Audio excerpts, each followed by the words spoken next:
tu vas bien?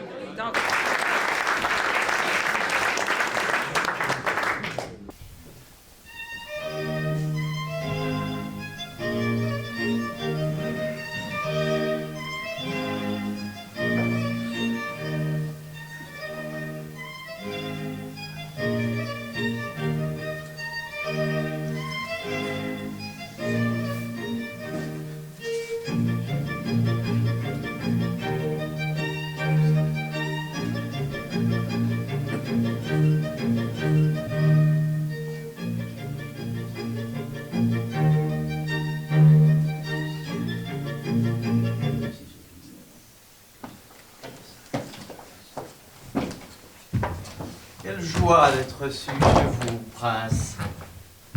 Un privilège que je n'avais jamais encore eu. Vous m'envoyez ravi.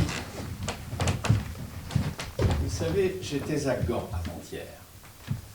Des scellés avaient été apposés sur ma porte. Oui, des scellés. Mais vous qui savez tout, je ne vous apprends rien. Des scellés? Mais en quel temps vivons-nous?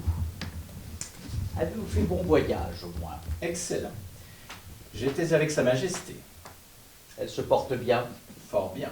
La mine rubiconde et l'esprit vif. On lui en prête beaucoup. Beaucoup, beaucoup d'esprit, monsieur Fouché. Sans vous, elle serait encore à Gand. Oui, mais elle est encore à Saint-Denis. Vous avez une fois encore divinement manœuvré à son avantage. Vous n'imaginez pas le plaisir que je ressentis lorsque je vous aperçus chez Wellington. Avez-vous vu comme il s'était forcé de nous tenir éloignés l'un de l'autre? Comme s'il avait peur que nous en vinssions aux mains. Le sot. Alors que de toute l'assemblée, vous étiez le seul dont j'espérais la conversation. Oh, vous me comblez. Est-ce bien vrai, au moins? Nous sommes gens à nous parler. Et demain, j'ai audience chez le roi. 2 couverts. Vous étiez donc bien sûr de vous, monseigneur, en me priant à souper tout à l'heure. Nous sommes seuls? Je ne vous suffis pas. Asseyez-vous donc. J'ai pour ma part une petite faim. Quel bonheur de vous voir. Depuis combien de temps n'avons-nous pas causé en particulier? Le temps vous aurait-il semblé long? Eh oui, vous me manquiez, monsieur le duc. Asseyez-vous donc. Je n'aurais osé l'espérer. C'est vrai que plus les temps sont troublés, plus l'amitié est précieuse. En certaines personnes, je dirais même nécessaire. Circonstances rapprochent parfois. Alors remercions-les. J'ai toujours su que nous aurions un jour ce face-à-face et qu'il nous faudrait décider ensemble du cours des choses. Nous entretenir à cœur ouvert, en quelque sorte. Nous sommes faits pour nous comprendre. Animaux, bien sûr. Mais ce sera suffisant. Il est vrai que nous ne sommes ni des soldats, ni des gens de cour, à qui il faut tout expliquer. Et oui, nous tirons les fils. Et à ce jeu-là, je suis le maître. Ne trouvez-vous pas qu'il fait extrêmement chaud ici?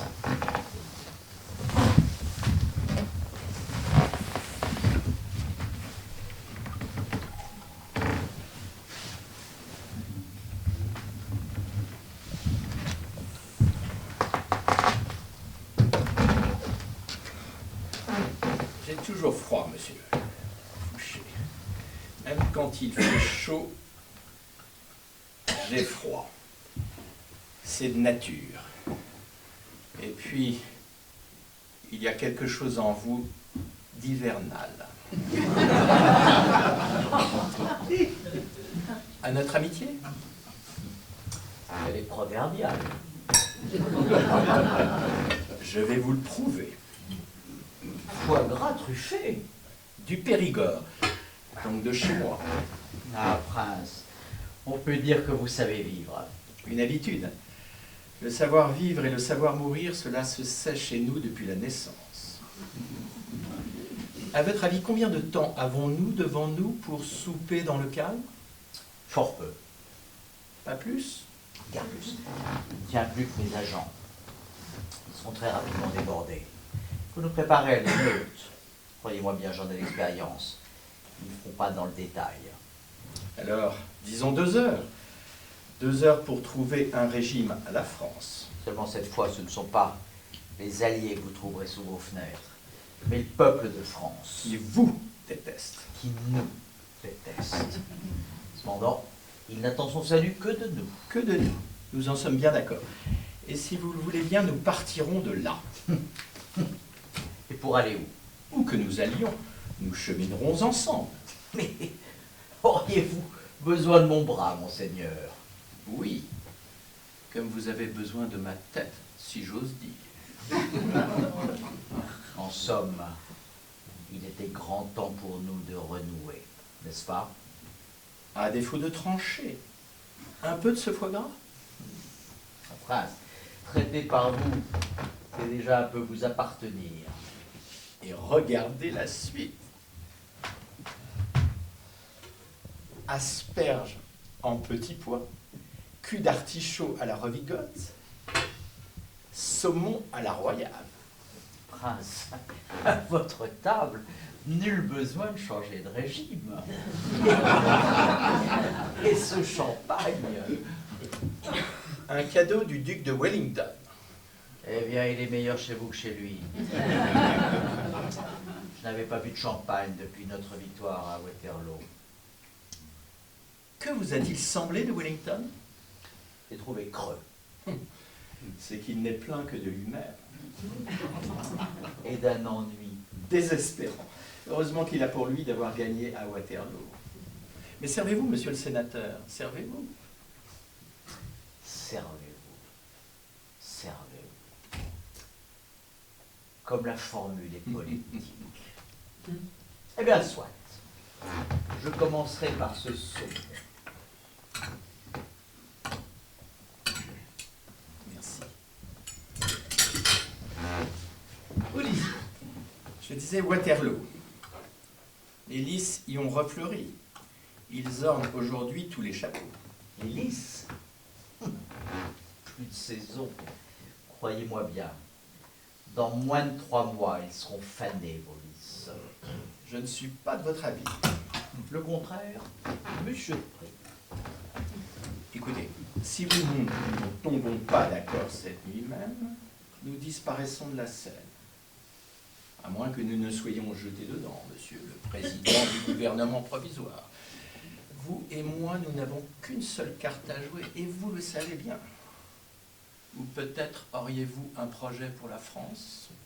Mais j'en ai peut-être plusieurs, monsieur l'ancien chef du gouvernement. Peut-être plusieurs. Racontez-moi cela. Vous savez, la situation est délicate. La Chambre vient de proclamer Napoléon II empereur. Napoléon, empereur, le fils de l'homme. Mais ce n'est pas sérieux. Et Marie-Louise régente, je me permets de vous le rappeler. Ce saumon est une pure merveille. Il vient directement du Rhin par courrier spécial de Strasbourg à Paris. Je pense que chez Wellington, on vous sert du bouilli dans la marmelade. Quelle abomination! Bon, je vous consens que l'Aiglon n'est peut-être pas le choix le plus pertinent aux yeux de l'opinion. Mais il n'est pas le seul à postuler. Il y a Louis-Philippe d'Orléans. Le fils du régicide, allons. Tout cela est tellement loin. Pas si loin, monsieur Fouché. Je ne crois pas que le tour du duc d'Orléans soit encore venu. Voyons plus près. Plus près, Oui, plus près. Tout près. plus près, bien sûr. Où donc avais-je la tête? Le peuple, évidemment. Mais ne riez pas trop, car une république, revenue de tous ses excès et libérée de ses illusions, serait une excellente solution à la vacance du pouvoir. Vous voulez revenir au directoire, monsieur Fouché? À minuit et demi, ce 7 juillet 1815, la France est à qui la voudra. Et jamais son gouvernement ne fut plus provisoire. Je sais que vous le présidez, monsieur Fouché. Mais que présidez-vous en fait? Un troupeau de parlementaires hébétés sous le choc de Waterloo? Que surgisse un homme résolu, ils se coucheront. Et le voilà le danger. Un nouveau Bonaparte issu du peuple et dont l'autorité se nourrira de la faiblesse du pays. Non. J'estime plus prudent de nous donner à nous-mêmes un maître que nous connaissons et qui aura besoin de nous. Un maître dont vous présiderez le conseil, une fois encore.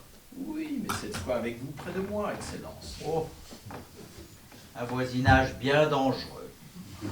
Qui vous permettra de ne pas me perdre de vue. Vous me surveillerez, monsieur Fouché, vous me surveillerez de près. Et vous verrez, ce sera très intéressant. Mais je n'en doute pas un seul instant. Mais si vous permettez, nous jouerons à cela plus tard. Il y a plus urgent. Revenons au Bourbon. Je crains qu'il ne soit plus accepté par le peuple. Ah, vous craignez, vraiment? Je dis je crains. Moi, je me mets à votre place. Vous savez, en tranchant la tête du roi, nous avons juste démontré qu'il n'était qu'un homme ordinaire. Et le ciel ne nous est pas tombé sur la tête pour autant. Mais une deuxième restauration aujourd'hui, dans ce pays, après tout ce qu'il a traversé et souffert pendant un quart de siècle, me paraîtrait particulièrement ambitieuse et pour le moins hasardeuse. Oui, et alors? Et alors, la monarchie n'est plus le droit divin. C'est une solution comme une autre, et particulièrement fragile par les temps qui courent. Faudrait l'imposer. Mais avec quelle force? Il n'y a plus d'armée dans ce pays. De toute façon, ça fait bien longtemps qu'elle n'était plus royaliste. Non, certes, il reste la police, et elle est puissante. Mais elle ne saurait pas contenir à elle seule une insurrection généralisée. Non. Voyez-vous, j'ai un projet. J'en suis très curieux. Je m'appuie sur les Jacobins. Et je dissous le gouvernement. Je forme un pouvoir communal et de salut public. Vous verrez, tous les républicains le rejoindront. Les conventionnels repentis au-dessus de l'Empire. Croyez-moi, ça fait beaucoup de monde. Rien que des Parisiens. Et Paris n'est pas la France. Certes. Depuis 93, c'est Paris qui donne le ton. Et la province suivra, les agents me l'assurent. Je ne vois pas très bien ce qu'elle aurait à craindre. Un pays assagi, égalitaire, une majorité rêve en secret, et que je lui prépare avec soin depuis des mois et des mois. Alors si vous pouviez faire comprendre au gros Bourbon qu'il serait infiniment préférable pour lui qu'il s'en retourne en Belgique, et dès qu'il est libre, dans cette hypothèse, je le ferai un devoir de vous confier les relations extérieures de mon gouvernement. Vous êtes sérieux, monsieur Fouché? N'en ai-je pas l'air? En tout cas, vous ne manquez pas d'imagination. Cette manière de disposer des hommes et des événements, mais vous êtes un poète. Eh bien, si tel est le cas, sachez que j'ai les moyens de ma poésie. Qu'il me suffit d'y croire. Et croyez-moi bien, j'y crois.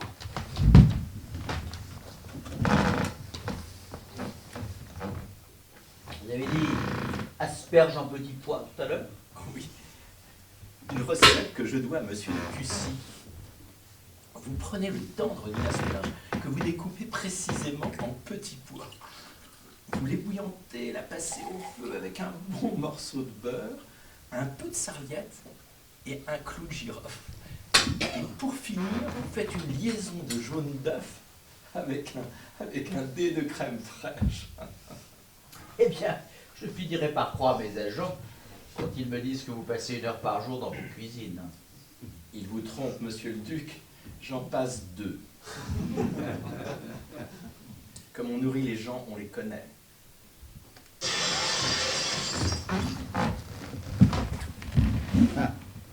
Les Houlanes de Blücher. On dirait que ces soudards en veulent à vos carreaux.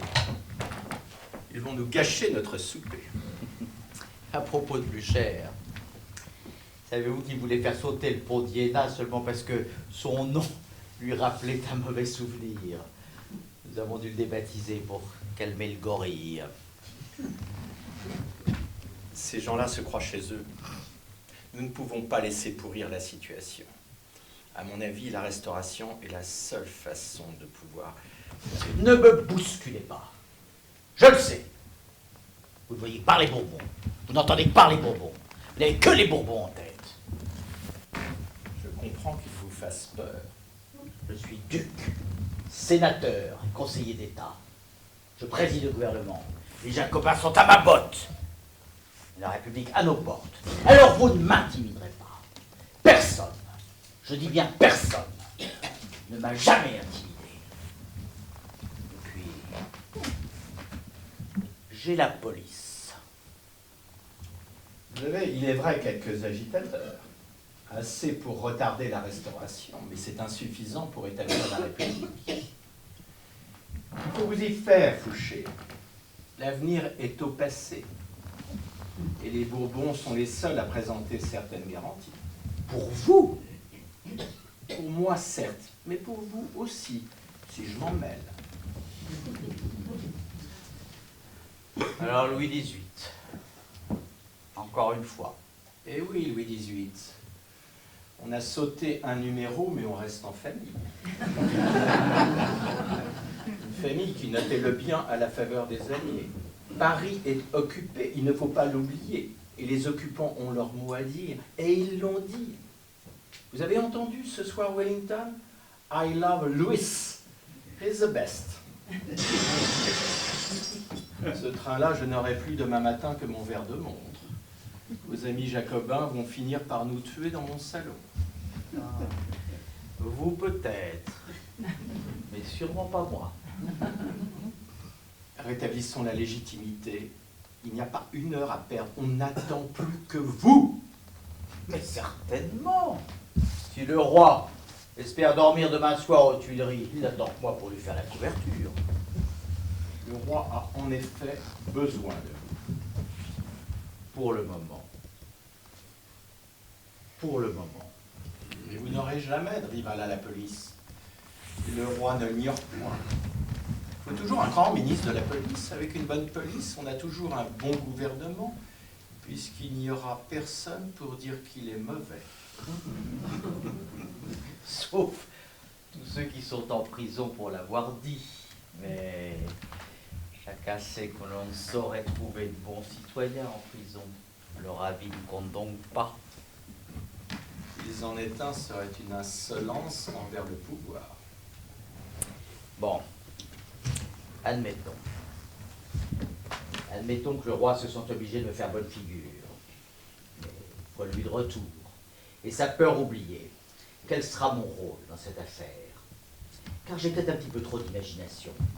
Mais je dois fort bien, d'ici à quelques mois, me proposant, avec l'aval du souverain bien entendu, quelque ambassade au pays des Peaux-Rouges, ou mieux encore, me confiant mandat pour inspecter les bergeries royales du Midi. Et c'est que je serais un remarquable inspecteur des bergeries, qui ne connaît comme personne en pays des Mérinos. On fait même élevage dans une de mes fermes de Provence. Ne me voyez-vous pas déjà, Excellence, en inspecteur des bergeries royales? Écoutez, Quoi? le silence. C'est vrai, je n'entends plus rien. Ils sont tous là. La rue est noire de monde. Vos agents ont répandu la nouvelle. Mais ils savent que nous sommes ensemble. Ils attendent le résultat de notre conversation. Je réfléchis. Comment pourriez-vous parvenir jusqu'au roi sans que je vous fraie le passage? Il y a, vous le savez bien, entre vous et Sa Majesté, oui, deux mots. Deux mots tranchants que vous avez laissés glisser un matin de janvier 1793 à l'Assemblée. Eh oui. Il y était question de l'avenir du roi Louis XVI. Vous vous en souvenez? La mort. Louis XVIII n'avait pas pour son aîné un amour débordant, cela je vous l'accorde. Mais si les rois sont toujours prêts à s'exterminer entre eux, ils ne supportent pas qu'un étranger au clan vienne leur donner de la lame.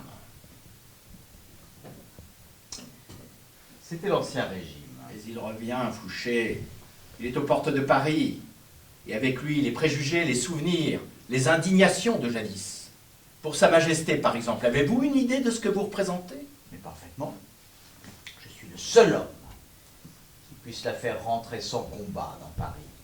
Cela, c'est votre utilité. Ça n'est point votre identité. Non. Pour Louis XVIII, il faut que vous le sachiez. Vous n'êtes pas plus président que ministre, que sénateur, que policier en chef, ou même que duc d'Otrante. D'ailleurs, il ne sait même pas où c'est Otrante. Eh bien, je lui apprendrai. Vous me l'apprendrez en même temps, parce que moi non plus, je ne sais pas. Non, pour l'avoir constaté en conversant avec Sa Majesté, votre histoire s'arrête à ce matin de janvier 1793 et à votre fâcheux suffrage. C'est vrai. J'ai un mort. Mais pour ce saut, Allez, mon cher, allez, resservez-moi, je vous en prie.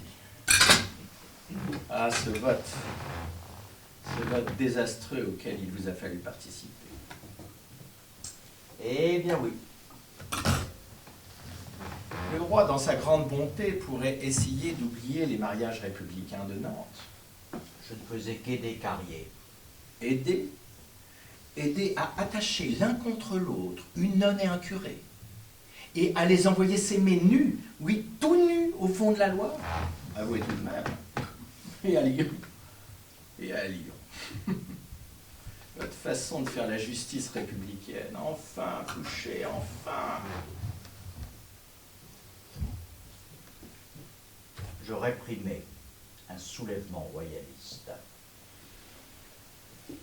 Et c'est parce que le canon, vous étiez attendu. En parquant les suspects par centaines dans un coin de caserne et en faisant tirer dessus au canon, Fouché, au canon. Ils étaient tellement nombreux. C'est parce que le canon est moins précis que le fusil que vous lanciez votre cavalerie sur les corps pour terminer le travail au sabre. On était dans le feu de l'action. Et puis, tout cela est si loin. Tellement longtemps.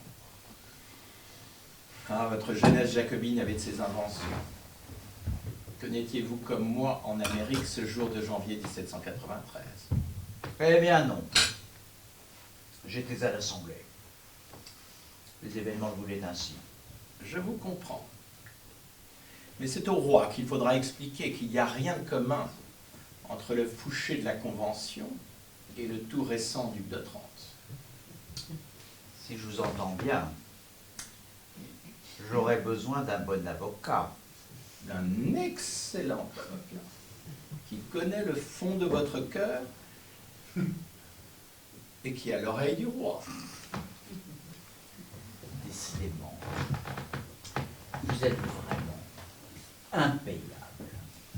Vous savez bien que non. C'est exact. Vous êtes même hors de prix. Et toute l'Europe le sait désormais, car il n'y a pas un prince, un ministre ou un roi qui n'eût à payer pour vos services, jusqu'à vos audiences, que vous faisiez rétribuer. J'ai dans votre dossier la liste détaillée de tous les pourboires que vous reçûtes indûment, frauduleusement. Il y en a 7 pages écrites en tout petit. Vous permettez que je vous serve? l'Italie, l'Autriche, la Grande-Bretagne, l'Espagne, le Portugal, les gens d'église, les banquiers, les ambassadeurs et les rois, même les juifs d'Alger. Tous vous ont payé 117 millions de francs directement de votre poche. Arrêtons de nous chamailler. Voulez-vous que je parle de vous au roi, oui ou non? Mais vous me ferez mourir de rire. Mourir de rire. Votre connard ne posera son gros cul sur le trône que si je veux le bien.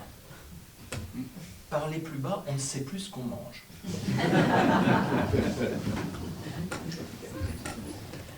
Vous avez raison. Pardonnez-moi.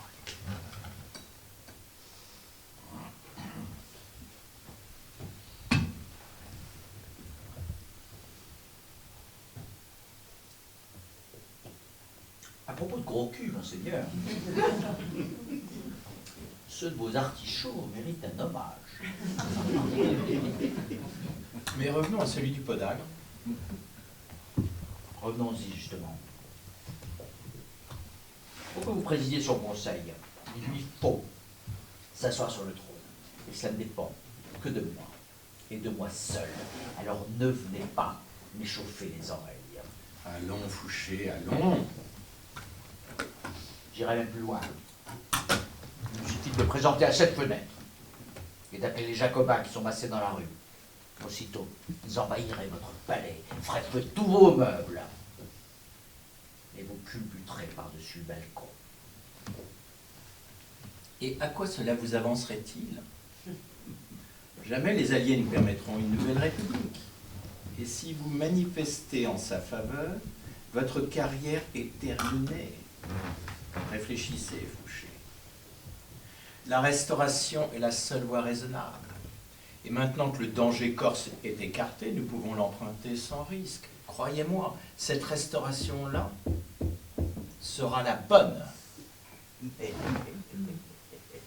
Peut-être, mais elle peut très bien se passer de vous. Votre position auprès du roi peut être compromise, et croyez-moi bien, elle le sera, si je le veux. Alors, ne m'incitez pas trop à le vouloir. Ah, j'oubliais. Mon dossier. Il y a mon dossier. Mais quelle menace. J'en tremble. Eh bien, vous pouvez. Vous savez pourquoi mon dossier ne peut rien contre moi? C'est parce qu'il est de notoriété publique. Il n'apprend rien à personne, et encore moins au roi qu'à quiconque. Je suis, tout le monde le sait, un concussionnaire, un prévaricateur, un débauché, un évêque apostat, renégat et schismatique. Marié, une cata divorcée, et qui plus est, d'âge. Eh oui, j'ai une maîtresse de 18 ans, ma nièce, qui vit sous mon toit. Toute la France en parle et s'en accommode fort bien. Non, vous savez, ce qui compte aux yeux des gens, c'est mon talent. Il suffit à me préserver de tout. J'en parlais récemment au roi, comme s'il y avait quelque chose en moi d'inexplicable et qui portait malheur au gouvernement qui me néglige. Comme c'est intéressant. Alors maintenant, monsieur le sénateur, regardons devant nous. Je vais demain à Saint-Denis m'entretenir avec le roi. Je peux m'entremettre pour vous. S'entremettre? Eh oui, je peux faire valoir au roi votre talent et ce que l'État peut espérer de vous. Le roi Louis XVIII a un grand sens de l'État et le souci de la continuité du service. Vos rapports vous vaudront bien de revenir à la police. Pour l'instant, je préside le gouvernement provisoire La garde nationale est sous mes ordres. Je n'ai qu'un seul mot à dire. Et le roi n'aura qu'à revenir coucher à Gand, mais il le sait. Il sait parfaitement qu'en dépit de sa forme sphérique, il ne peut rejoindre les Tuileries par la voie aérienne. Eh bien, si le roi n'ignore rien de mon pouvoir, il sait qu'il aura besoin de moi pour contenir les Jacobins qui tiennent la rue. Aussi, je n'ai besoin d'aucun avocat, fût-il très bon, car la chose est d'ores et déjà entendue. Il me suffit de me rendre seul, demain, à Saint-Denis. Il me recevra dans l'instant. Mais je me ferai un plaisir de saluer Sa Majesté de votre part.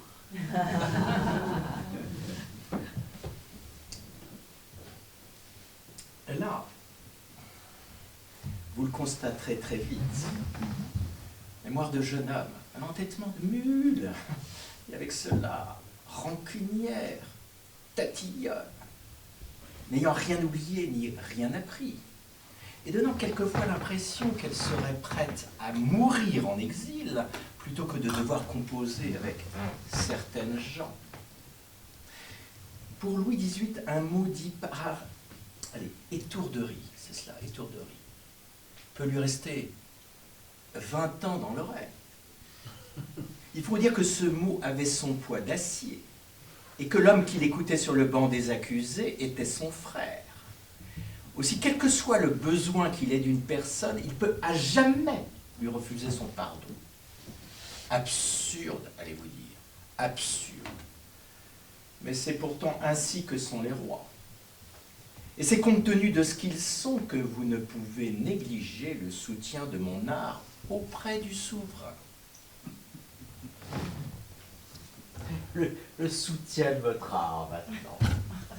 Et oui, pour faire oublier au roi Louis XVIII qu'il y a de cela 22 ans, vous avez fait couper en 2 morceaux son frère aîné Louis XVI.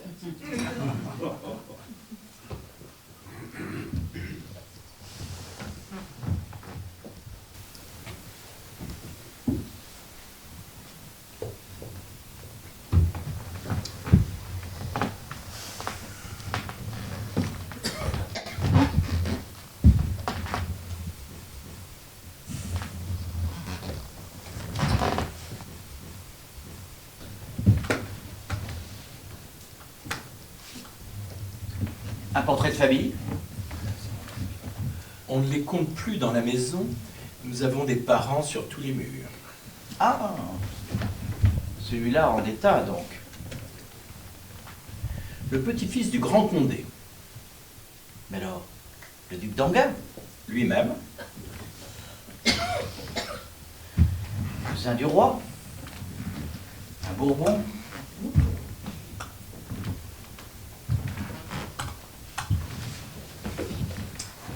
Enlevé en pays de Bade, pays neutre, par des cavaliers français sur ordre de Bonaparte, jugé sans avocat, condamné sans la moindre preuve et exécuté le soir même dans un fossé du château de Vincennes. tache de sang sur l'aigle, mais cela suffira. Selon vous, à quel secret dessein obéissait Bonaparte dans cette affaire? La rage. Une rage effrayante envers les complots royalistes. N'eut-il personne pour lui faire entendre raison? Il était enragé, il n'écoutait personne.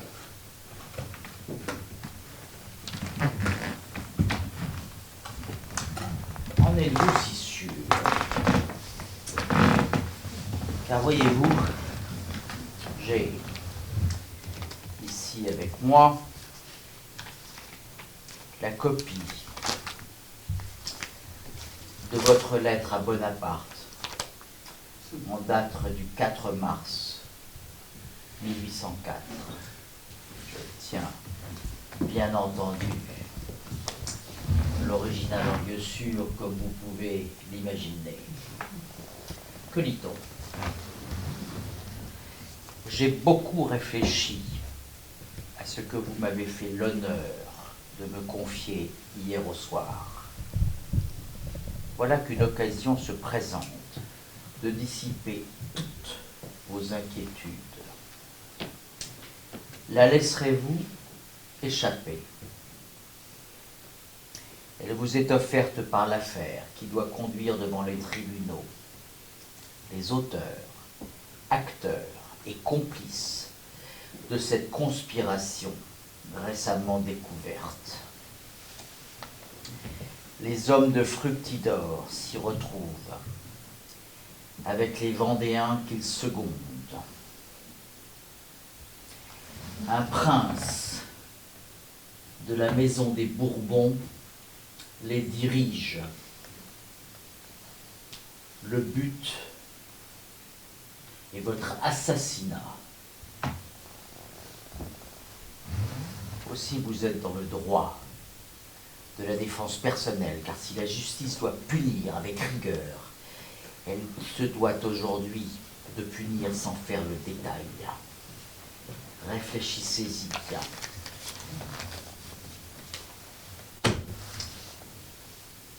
En 1814, vous firent saisir le dossier du duc d'Enghien et l'avait brûlé, sauf cette lettre. J'utilisais à temps par même balle. Elle put ainsi rejoindre votre dossier. Eh oui, encore lui.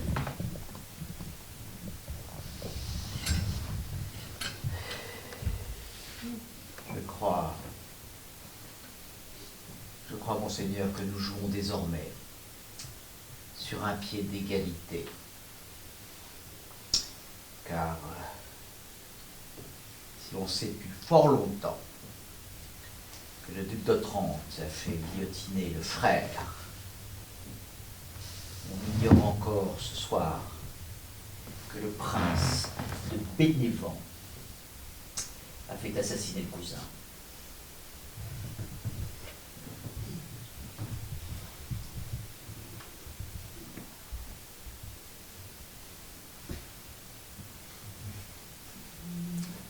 Duc, nos liens se resserrent, semble-t-il. Vous pensiez me tenir à la gorge. Et voici donc maintenant que vous sentez mes doigts courir sur la vôtre. Pouvons nous serrer le col jusqu'à nous étouffer l'un l'autre. Si nous dansions plutôt un moment ensemble. Sur votre mauvaise jambe. Bien, je danserai sur un pied.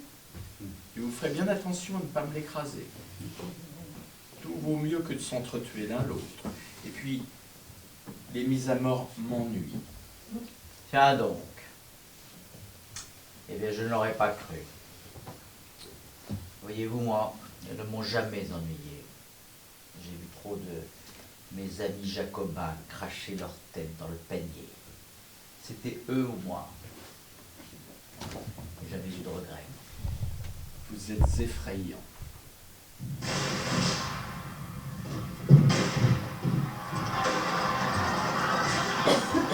Pourquoi tiraille-t-il encore? Eh bien, parce qu'ils ne sont pas contents. Vous savez ce que c'est qu'un mécontent, Fouché? C'est un pauvre qui réfléchit.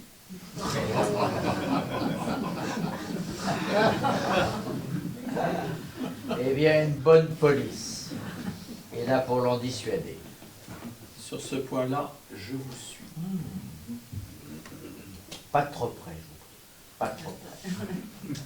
Pour ma sécurité. Eh bien, nous irons côte à côte. Ce ne sera peut-être pas dans la fraternité, mais tout au moins dans l'égalité. Allons. Nous ne buvons pas assez de champagne.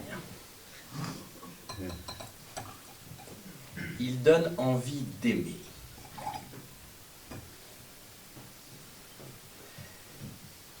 Je finirai par vous aimer, mon cher, si si j'écoutais ce champagne? Eh bien, moi, plus j'en bois, plus je me méfie de vous. Moi qui voulais vous accompagner, proposez de m'accompagner demain chez le roi. À Saint-Denis? Oui, à Saint-Denis. C'est là qu'il attend de vous son passeport pour les Tuileries.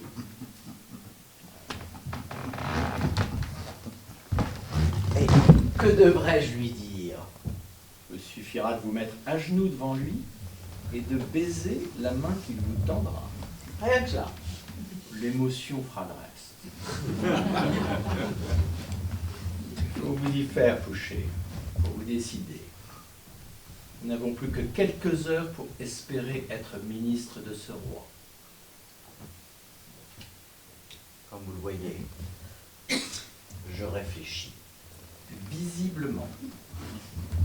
Vous savez, ce n'est pas parce que je vous ai demandé quelques détails sur le cérémonial que je vous ai donné mon accord sur le fond. Comme je vous l'ai dit, tout bien réfléchi, la monarchie, pour moi... Je commence à avoir sommeil. Quelle heure est-il? 1h du matin. Et les Parisiens, toujours là?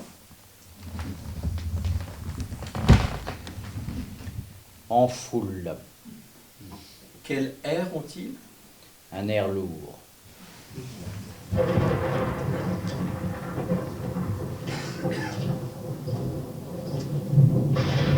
C'est l'orage. Il ne crèvera pas cet orage. S'il crevait, il rentrerait chez eux. La pluie est contre-révolutionnaire. Me croiriez-vous si je vous dis qu'une nuit, j'ai rêvé de vous? Un cauchemar, sans doute? Comme chaque soir, un de vos valets vous aidait à vous dévêtir. Et que découvrait-on quand il eut terminé d'éplucher votre dernière pelure? Rien. Comment avez-vous deviné? Mais parce que c'est vrai. Vous êtes un bon policier, Fouché. Chez moi, même en habit de cour, doublé, doré, décoré, le rien perce. Ah, j'oubliais, si vous m'accompagnez demain chez le roi, il vous faudra prêter serment. Un serment de fidélité. Ça ne sera que le 8e. Vous 8, moi 12. On n'a qu'une seule parole. Mieux vaut savoir la reprendre si on veut la conserver. Surtout si l'on doit la redonner. Je vais vous faire rire, Fouché.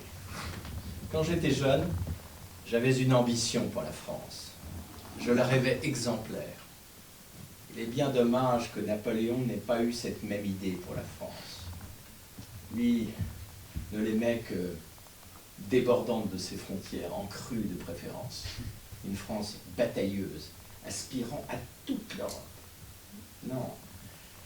Napoléon a tué la douceur de vivre. En somme, si je comprends bien, vous n'auriez trahi que par vertu. Je n'ai jamais abandonné un prince avant qu'il ne se fût abandonné lui-même. Infidèle au régime, mais toujours fidèle à la France. Et puis je vais vous faire un aveu, tout ça, tout ce qu'on dit de moi, m'indiffère.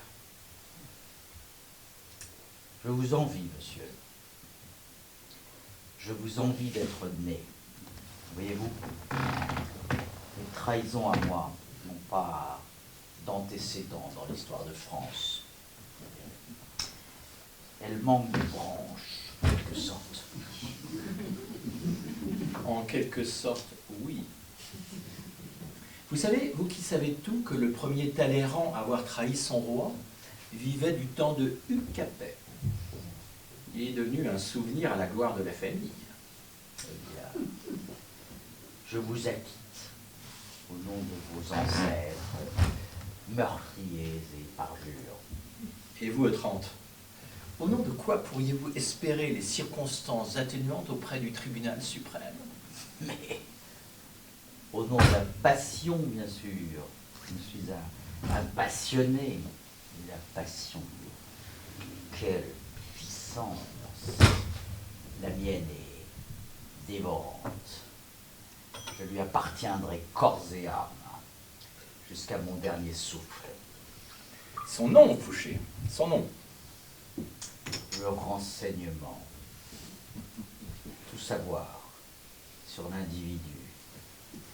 L'identifier, le démasquer, l'autopsier si besoin. Ce plaisir que de confronter un homme à l'inavouable, de voir son visage terrifié, méconnaissable, le menton fondant comme coulerait une bougie. Qui éclaire votre vie. Se croit à l'abri, sous les honneurs et sous le brocart, et quand vient de craquer la dorure, tout ce pu qui se répand. Eh bien, j'envie le roi dont vous serez le ministre. Il en saura plus sur les siens en 3 mois que l'histoire ne lui en aura appris en 10 siècles.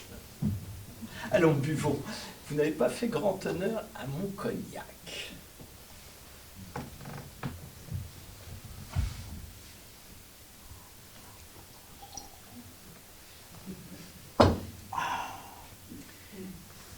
Si vous le permettez, ce n'est pas ainsi que l'on doit voir le cognac.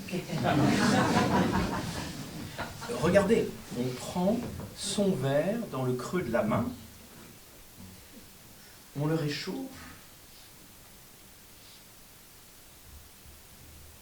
on lui donne une impulsion circulaire pour permettre à la liqueur de dégager son parfum.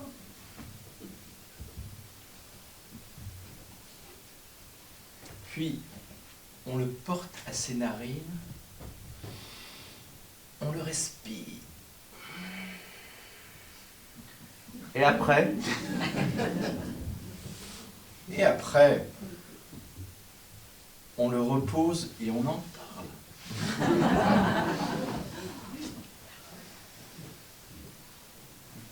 Aux belles manières, monseigneur. Elles sentent la mort. Nous ne sommes pas, vous et moi, du même temps. Le vôtre est en train de crever d'une indigestion de politesse. Et c'est le mien qui lui succédera. Le vrai pouvoir sera aux obscurs, aux espions, aux délateurs. Personne ne saura s'il est en règle ou non, car la règle sera volontairement équivoque et redoutable. C'est ainsi que je vois la police, indéfinie, protéiforme, invisible et surtout toute puissante. Elle habitera toutes les consciences et ainsi force sera à l'ordre.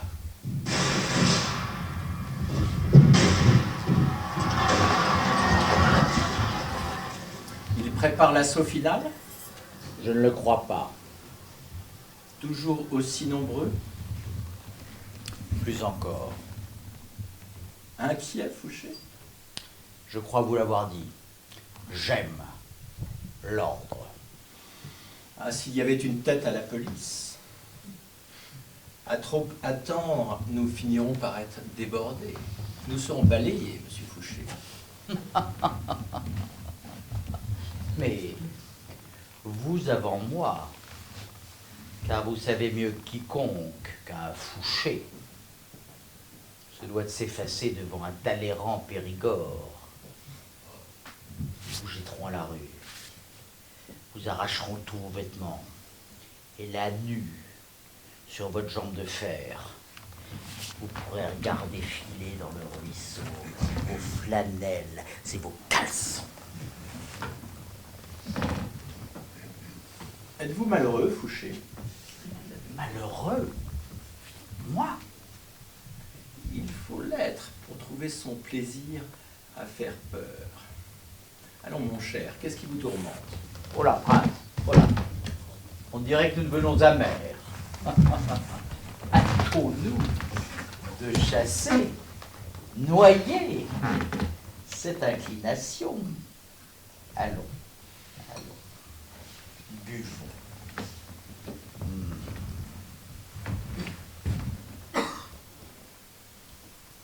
Que c'est beau. À ce propos, comment me trouvez-vous? Eh oui, la taille, le maintien. Vous savez, la beauté chez un homme, cela fait gagner 15 jours tout au plus. C'est exact. Et on me dit laid. Mais non, mon cher, vous êtes beau. Ou peut-être est-ce que je m'habitue. À qui voulez-vous plaire? Ma femme, bien sûr. On m'avait dit qu'elle était morte. Ah, la première, oui. Je vais me remarier.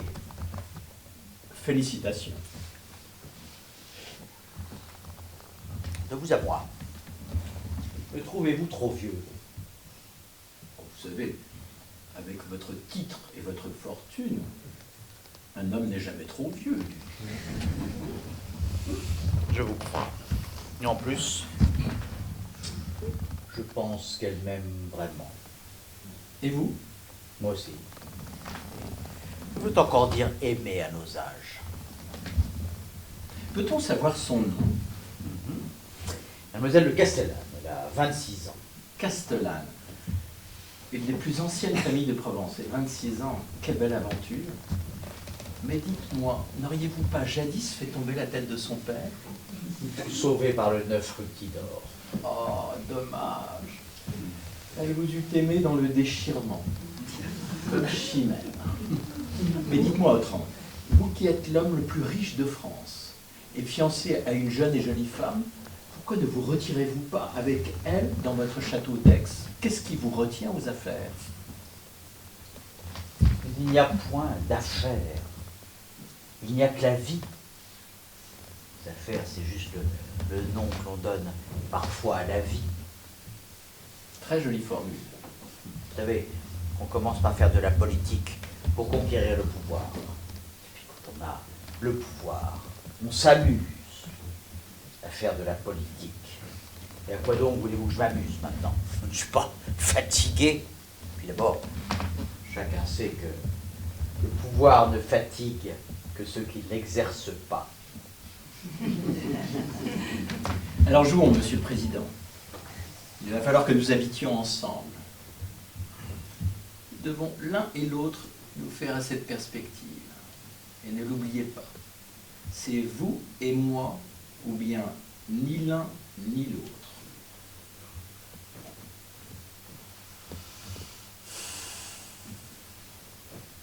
Eh bien, ça sera vous et moi. Ou plutôt, moi et vous. Voilà un mot qui fait avancer les choses. À la bonne heure. Vous allez voir au 30, cela ne va pas être triste.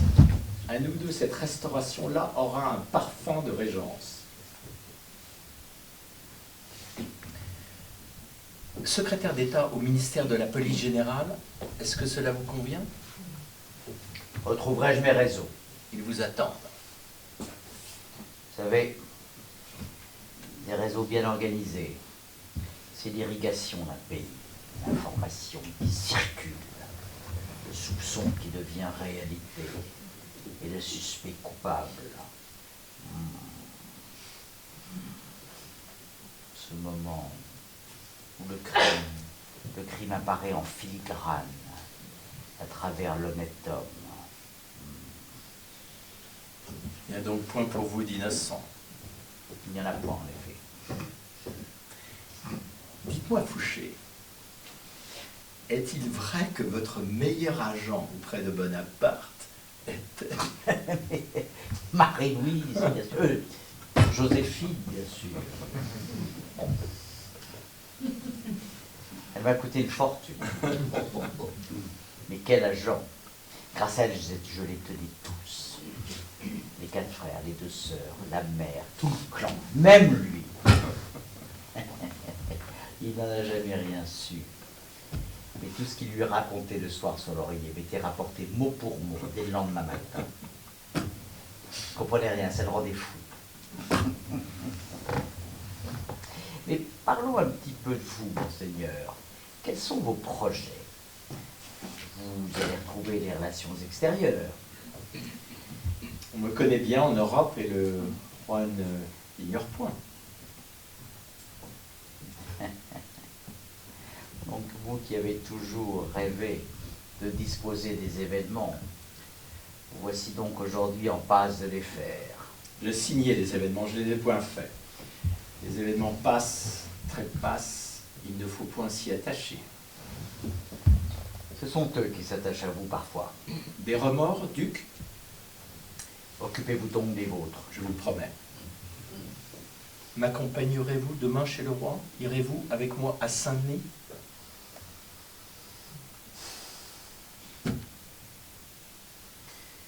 Si vous pouvez me garantir... Le portefeuille de la police, il est à vous.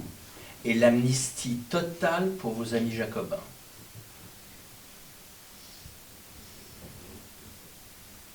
En ce cas, je viendrai.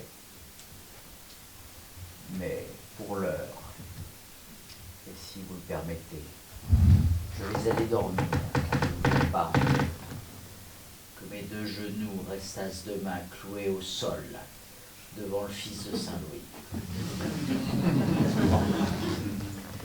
Alors je passerai demain vous prendre à 10 heures avec ma voiture pour vous accompagner chez le roi.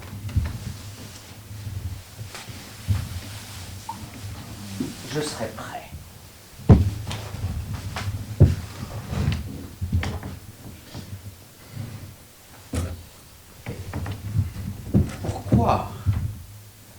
Pourquoi avoir suggéré sa mort aux Corses? Vous pouviez ignorer qu'il ne complotait pas, qu'il était parfaitement inoffensif. Pourquoi l'avoir fait assassiner? Les royalistes relevaient la tête. Il fallait faire un exemple, frapper haut. Mais il me semblait que nous étions d'accord à ce sujet. Et dans ce cas, pourquoi avoir écrit vous-même? Ne manquez pas de candidats exécuteurs. Pourquoi avoir pris pareil risque? Étiez-vous par hasard apparenté au duc d'Enghien? Comment dit-on dans le jargon de votre métier? Cuisiner, c'est cela, cuisiner. Ne seriez-vous pas en train de me cuisiner par hasard? Je répète ma question. Étiez-vous apparenté au duc d'Enghien? Votre métier vous revient, Fouché. Les Condés étaient-ils apparentés au Talleyrand Périgord?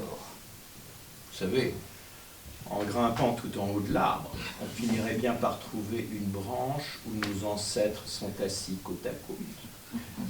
Il était jeune, il était beau, innocent, fidèle à son roi.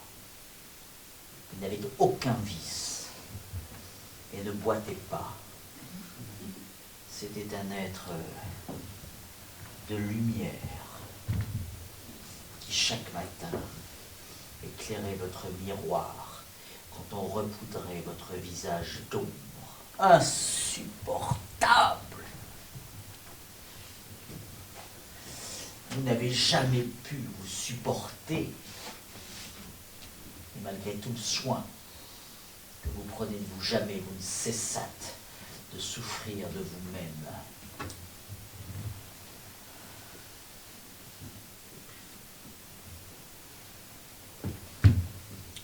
Enquêtez-vous, monsieur de la police, ou bien me confessez-vous? Je vous renifle.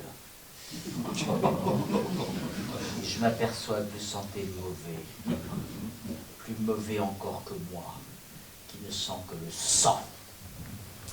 Ne vous vantez pas auprès du roi. Son odorat est très sensible à ce parfum, surtout en ce qui vous concerne. Mais pourquoi donc me cherchez-vous querelle? Au nom de quoi?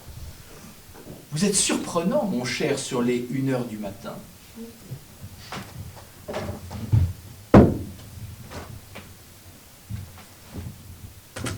À l'immobilité de l'histoire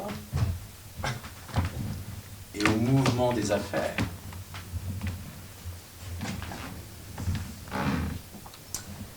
Au nouvel Ancien Régime, au fils de Saint-Louis et à notre amitié, bien sûr. Au néant, Fouché. Au néant.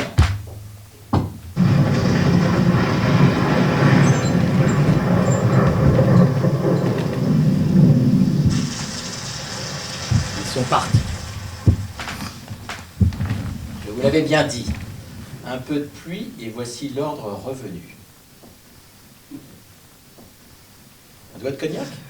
Non, merci. Je voudrais juste que l'on m'ouvrît la porte. Que l'on m'ouvre, Fouché, que l'on m'ouvre. Et si vous voulez partir, ouvrez-la vous-même, elle n'est pas fermée. Je ne tirerai pas au chef du gouvernement provisoire. Un homme omnipotent, qui ne ferait pas 3 pas seul dans l'obscurité. Les valets sont peut-être là, vous guettez dans l'ombre, à moins que ce ne soit les vôtres. Seul le diable le sait. Si vous coupez la gorge, je ne les dénoncerai pas. Mais on saurait tout de suite d'où le coup est parti. Mais ne parlons pas de mort. Le soir où tout recommence. Je vous l'avais bien dit que nous arriverions à un accord. On n'ai jamais douté un seul instant, mais sur un pied d'égalité. Pour le moment. Pour le moment. Allez, soignez-vous bien. Vous ne voudriez pas la voir devenir veuve si vite. Et reposez-vous. Et ne l'oubliez pas, demain chez le roi, vous mettre à genoux et baiser la main qui vous tendra. C'est tout. Et moi, je serai là pour vous bénir.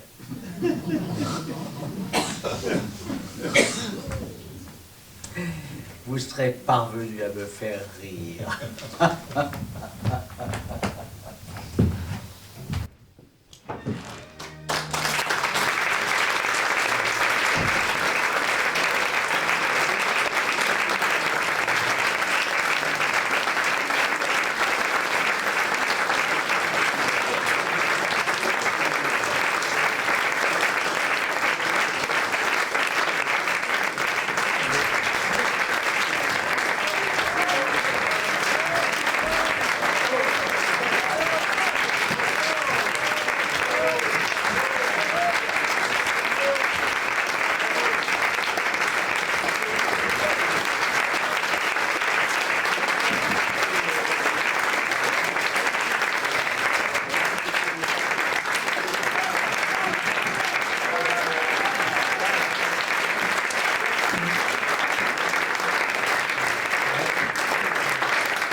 À nos 2 épouses, 2 Agnès, qui ont veillé à vous sustenter tout à l'heure, à Auguste, notre éminent geek qui sait parfaitement manier musique et lumière.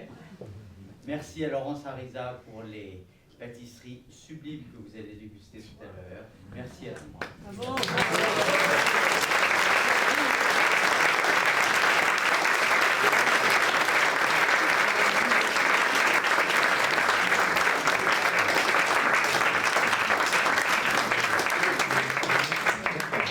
Merci à vous pour votre présence. Et voilà.